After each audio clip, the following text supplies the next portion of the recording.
안녕하세요. 저는 결혼 9년 차 40 초반의 평범한 워킹맘입니다. 집안일 하면서 보랏빛 사연을 즐겨 듣는 사람 중 하나인데요. 주변의 사람들과 별별 이야기를 다 나누는 것 같아도 정작 내 마음 한구석에 있는 진짜 진심 한 조각은 꺼내보지 못할 때가 있는 것 같습니다. 오늘은 여러분께 제가 제일 무서워했던 저희 시어머니 이야기를 한번 꺼내볼까 합니다. 전 저희 시어머니를 처음 뵀던 그 순간이 아직도 잊혀지지 않습니다. 딱 봐도 저를 좋아하지 않으셨어요. 첫인사를 드리러 간 날, 시아버지는 따뜻하게 맞아주셨는데, 시어머니는 처음부터 끝까지 웃음이 없으셨습니다. 제가 며칠을 고민해서 골라간 선물을 받으시면서도,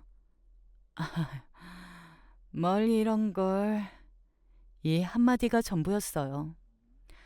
그날 시어머니가 제게 물으셨던 건 딱 세 가지였습니다. 부모님은 뭐 하신가? 직장은 어디? 나이는 몇 살이라고 했죠? 와, 저 정말 그날 불편해 죽는 줄 알았습니다. 아들이 데려간 예비 며느리가 아무리 마음에 안 들어도 그렇지 식사 시간 내내 저에겐 눈길조차 주지 않으셨어요. 그렇게 식사가 마무리되고 집에 오는 차 안에서 남편한테 말했습니다. 오빠, 어머님이 나 맘에 안 들어 하시는 것 같아. 응? 아니야. 엄마가 원래 좀 그래. 표현을 잘 안 하셔. 그러신가. 그 뒤로 제가 걱정했던 게 무색할 정도로 저희는 상견례부터 결혼까지 무사히 지나갔습니다. 그래서 그땐 남편의 말을 믿으려고 했어요. 어머니도 처음엔 낯가려서 그러신 거라고. 내가 노력하면 충분히 가까워질 수 있을 거라고요. 하지만 결혼하고 나서 신혼여행 다녀오고 처음 시댁에 방문한 날이었습니다. 시어머님은 역시나 저를 보는 표정이 못마땅해 하셨고, 제가 부엌 일을 도와드리면 뭔가 하나씩 짚으셨어요. 저는 이렇게 붙이는 게 아니다. 이 나물은 너무 익혔네. 그릇 정리는 이쪽에 해야지. 물론 그냥 웃으며 넘길 수 있는 말이었지만 칭찬 한마디 안 주시는 시어머니께 서운하더라고요. 그리고 시어머님의 한숨이 들릴 때마다 괜히 주눅이 드는 기분이었습니다. 집으로 돌아가는 길, 남편에게 말했는데 남편은 처음과 같은 대답이었죠. 엄마가 원래 그래. 나한테도 맨날 그랬어. 신경 쓰지 마. 신경 쓰지 말라는 말. 그 말이 정말 무책임하게 들리더라고요. 남편 본인은 평생 어머님과 그런 환경에서 자라서 익숙한 거지. 저에겐 익숙하지도 않고 어머님의 말들이 상처로 다가왔거든요. 그리고 저희 집에서는 남편을 그렇게 대하지도 않았고요. 그래서 더더욱 저희 집과 비교가 되면서 방패막이 되어주지 못한 남편에게도 서운함이 쌓여갔습니다. 그렇게 정신없이 신혼생활과 함께 3년의 결혼생활이 지나갔습니다. 그동안 작은 사건들과 이슈들이 있었지만 무탈하게 지나왔어요. 그 시간 동안 시어머님과 저의 관계는 어떻게 됐냐고요? 시간이 지나면서 확실하게 시어머님이 저를 어떻게 생각하는지 알게 됐어요. 결혼 생활 3년이 지나도록 시어머님께서 저를 이름으로 부르지 않으셨죠. 항상 예, 아니면 너 이런 식으로 부르셨어요. 아니면 그냥 용건만 간단하게 말씀하셨죠. 이름 세 글자 불러주는 게 뭐 그리 어렵다고. 어느 날 밤 혼자 이런 생각이 들더라고요. 어머님은 나를 며느리라고 생각하시는 게 맞을까? 날 정말 미워하시는 걸까? 그 생각이 드는 날 밤엔 혼자 오래도록 울었습니다. 남편과 제가 결혼하고 첫 해부터 아이 준비를 했는데 아이가 잘 생기지 않았어요. 병원에서도 이상이 없다고 하지만 어째서인지 아이가 찾아오지 않았죠. 그러다 결혼 4년 차에 첫째가 생겼습니다. 시댁과 친정 모두 첫 손주여서 그런지 임신 소식을 듣고 모두들 기뻐했어요. 그때 시어머님도 처음 보는 표정으로 몹시 기뻐하셨습니다. 잘 됐네. 고생했다. 그 말이 전부였지만 지금까지 시어머님의 따뜻한 말을 들어보지 못했던 제겐 너무나 크게 다가오는 말이었습니다. 이제 시어머님과의 관계가 달라질 수 있지 않을까 하는 기대가 생겼죠. 그 기대는 반은 맞고 반은 틀렸어요. 아이가 태어나고 시어머님은 아이에게는 완전히 다른 분이 되셨습니다. 아이에게 환하게 웃으시고 안아주시고 이것저것 챙겨주셨죠. 하지만 제게는 여전히 그대로셨어요. 오히려 아이 낳기 전보다 더 간섭이 심해지셨죠. 아이 그렇게 안으면 안 된다. 낮잠을 그렇게 재우면 밤에 잠 못 자. 분유 말고 모유 먹여라. 애기 춥다. 집안 온도 좀 신경 써. 정말 아이에 관해 하나부터 열까지 하나하나 다 간섭하시고 말씀하셨습니다. 저도 나름대로 육아 공부하고 아이 키우고 있는데 시어머님의 그 말을 들을 때마다 제가 부족한 사람처럼 느껴졌어요. 그리고 매일같이 집에 오셨습니다. 그날도 시어머님이 집으로 와 아이를 안고 계셨는데 제가 다가가 아이를 안으려고 하니 이런 말씀을 하시더라고요. 내가 안고 있으마. 애기가 너보다 이 할미 품에서 더 잘 있더라. 이런 시어머님의 이해할 수 없는 말과 행동을 남편에게 말해도 남편은 언제나 처음과 같은 말뿐이었죠.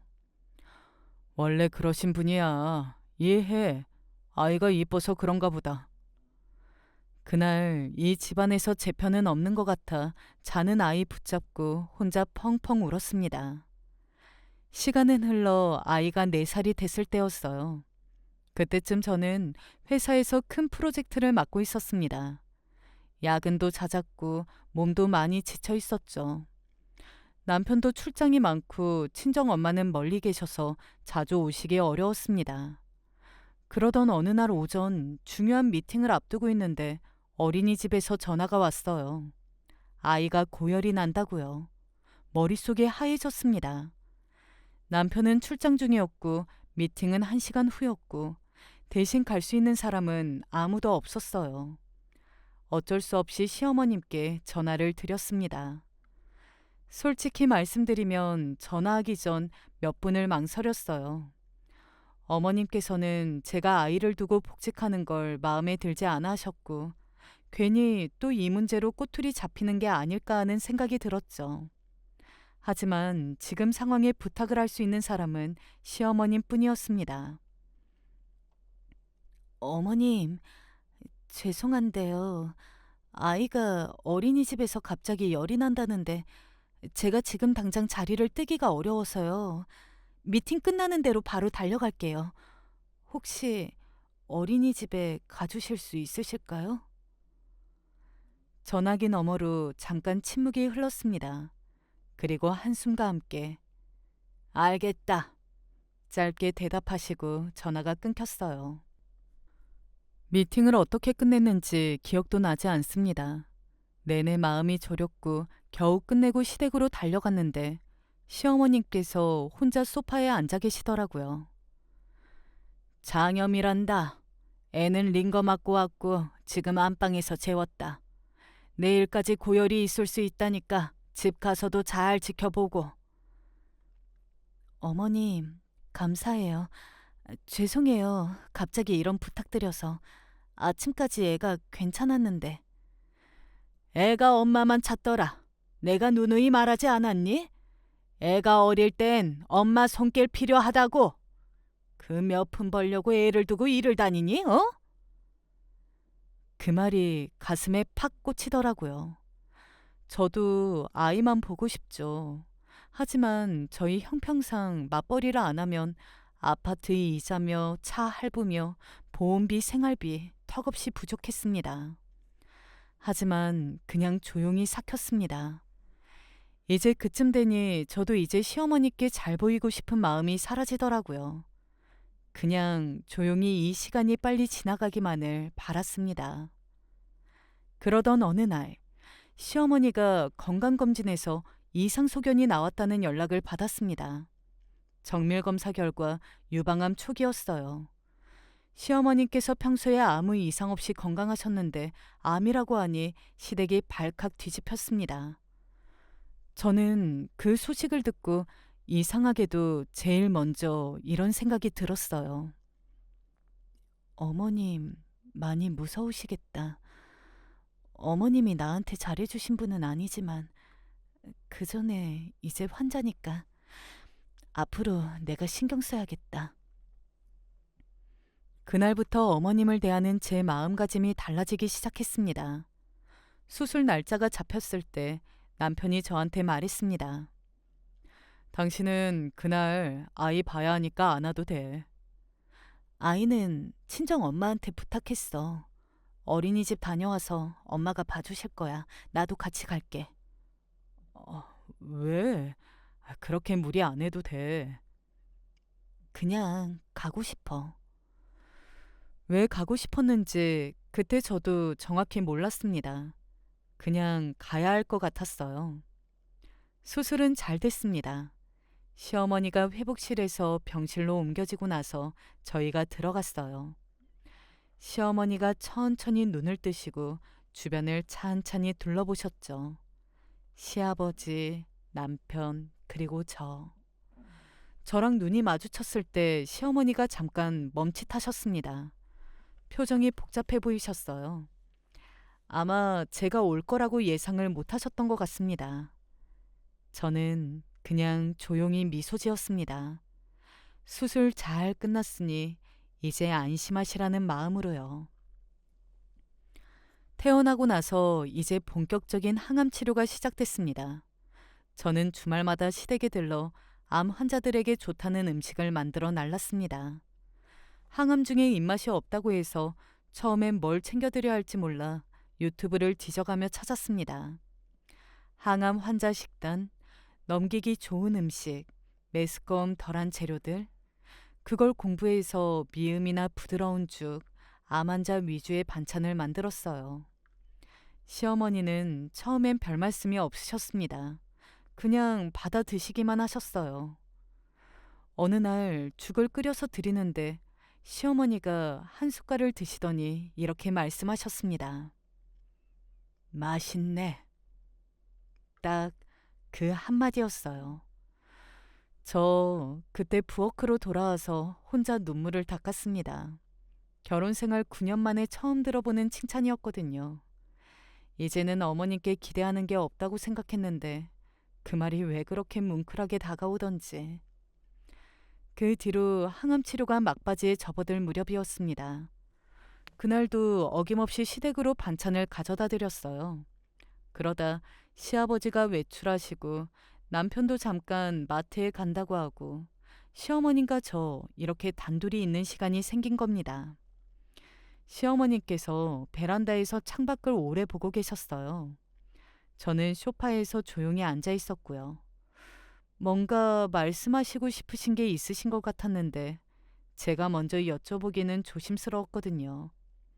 한참 침묵이 흐르다가 시어머니가 불쑥 말씀하셨습니다. 서연아. 저 정말 깜짝 놀랐습니다. 시어머니께서 결혼 생활 처음으로 제 이름을 부르셨거든요. 네, 어머님. 내가 너한테 너무 못되게 대했지?